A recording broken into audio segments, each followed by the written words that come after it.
cool thing about regenerative medicine is that we're actually healing something, right?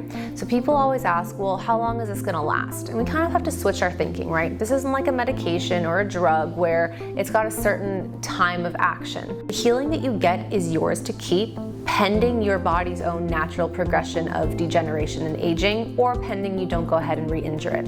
The example I like to give is if you were to just get, say, a cut on your arm or a scrape on your knee, it's going to go ahead and heal. It's not just going to randomly reopen again in the next year or two, right? It's because the healing that you got was yours to keep.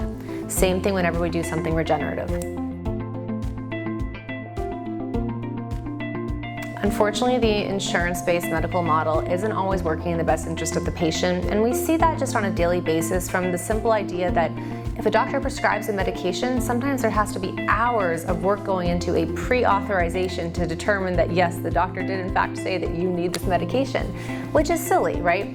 On the flip side of that, we have these other areas of medicine where our whole goal is to actually get the patient better in a very meaningful way, and unfortunately insurance companies have not caught up to that way of thinking. So if a patient is considering this, the thing to really think about is that what I'm investing in right now is my long-term healing, and I likely won't have to do this again.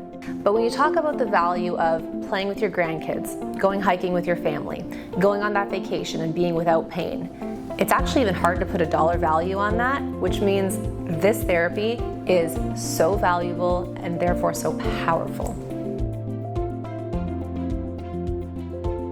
I never promise that people are going to behave and perform exactly like they were when they were at their youngest and best.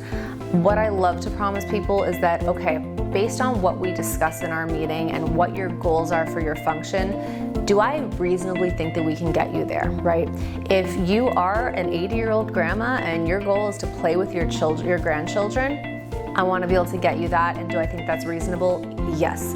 You know, if you are an 80-year-old grandma and your goal is to dunk like Shaq, we might not be able to get you there. But you know, it's all about reasonable expectations and really working with each patient to see, okay, are your goals reasonable for what we can get you? If that's the case, then yes, let's work together.